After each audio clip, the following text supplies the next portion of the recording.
Afternoon, Mark here from Excel, and a Rioja tasting. In fact, a comparative Rioja tasting of two different vintages of what is our most popular Rioja, the Cerro Anon Gran Reserva, which we take from Bodegas Olarra, just outside Logroño. And it's been a tremendously successful wine for us. It's rated very highly in both 2010 and 2011 vintages, both amazing years in Rioja, as many of you will know. 2010 did remarkably well in decanter. The 2011 did very well at the IWC Awards. Quite different wines, the 10 and 11, and there's stories about that elsewhere on the web that we've put out there, which, you know, the 10 was a classic, quite lean, classic vintage. 2011 much fuller, much richer. And unfortunately now, the 2011 vintage is at an end. There are a few bottles left in the UK. We can get another 120 from Olarra directly. They'll be arriving in October. But that is a vintage now at an end. And the next vintage to come away from Bodegas Olarra and of this wine is 2015, which is to say 4 years younger, obviously, than the current vintage. And this is really to see how they compare. Gran Reservas, as many of you will know, are only made in good years. That's very much the claim of most better Rioja producers. I'm always a little sceptical of that claim because I think you see Gran Reservas come out of many, many years. But in this particular case, Bodegas Olarra didn't make it 2012, 2013, 2014, so it's jumped 4 years forward to 2015. That wine is not officially on release yet. In fact, it's not allowed to be, in that it has to do a couple more months until it hits its minimum aging period. And so what you see, furthest from me, is in fact a sample bottle of the Cerro Anon Gran Reserva 2015. You'll also notice a change in the bottle shape. Olarra are now going with a Burgundy or Macon bottle as opposed to a classic Bordeaux bottle. Think of that what you will. I quite like it. And you'll see that it's just got a sample label on at this point in time. The new exciting label, which looks very much like the other one, will be going on the bottles in the next month or two. Now, we do these tastings to let customers know how things change between vintages, obviously. You might expect us to say, oh, well, of course, the new vintage is every bit as good as the old vintage because we just want to sell you the new one. And you might suspect that. It's not how we operate. If the new vintage isn't as good, and we really think it's just not of a par as the old wine, then we just won't sell it, and we let wines go. There are so many good wines out there, and frankly, so many good Riojas in particular, that if a new vintage isn't meeting the mark of the old one, we'll just let it go. So we wanted to sort of show you how this one compared. I think the big question is clearly going to be, look, these are both Gran Reservas, but one is 10 years old, one of them is only 6 years old. Can the 2015, the one which is only 6 years old, live up to the same standards of what is more classic Gran Reserva territory? Which is to say, you know, nearly 10 years now since the cork went in. No, not since the cork went in, since it passed through vintage. Anyway, this is the 2011, and as I mentioned to you, it's a particularly fruit-forward, powerful Gran Reserva.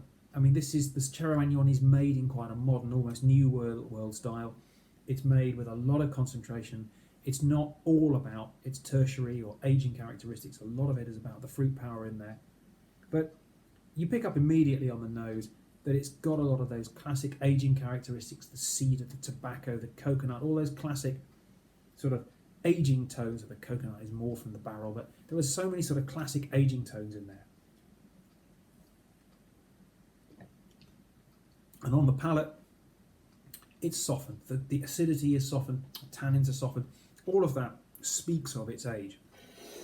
Well, the 2015, which is this one, you would expect to be younger, more vibrant, higher in acidity, higher in tannins, and have a lot of crackle to it. And actually, just comparing the colours in the glass, which you will never see on here, certainly the 2011 has that much more garnet colour to it. The 2015, more ruby red, more immediately crimson, if you will. And on the nose, it doesn't speak in the same way with quite those same aging characteristics. It does speak quite heavily of oak, vanilla, coconut, all those classic things there, cloves, a bit of smokiness. And actually, you can tell that this has seen considerable oak, both new and old.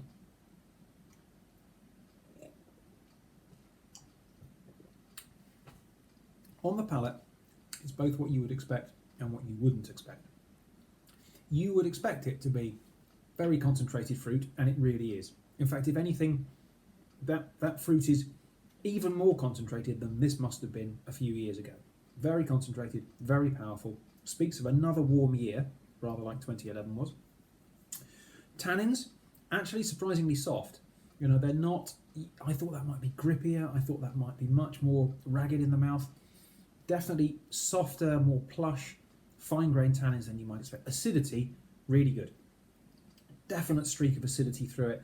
You look at that in terms of aging, and you can see that's got a real aging profile ahead of it.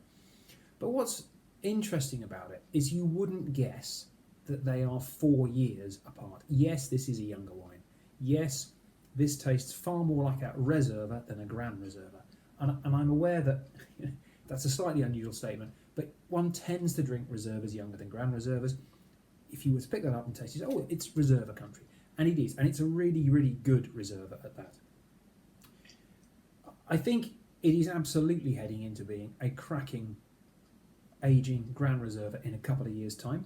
And actually, there is no question at all. I would absolutely drink this now with no reservation. You're drinking it in the same way that you would drink a really good Reserva.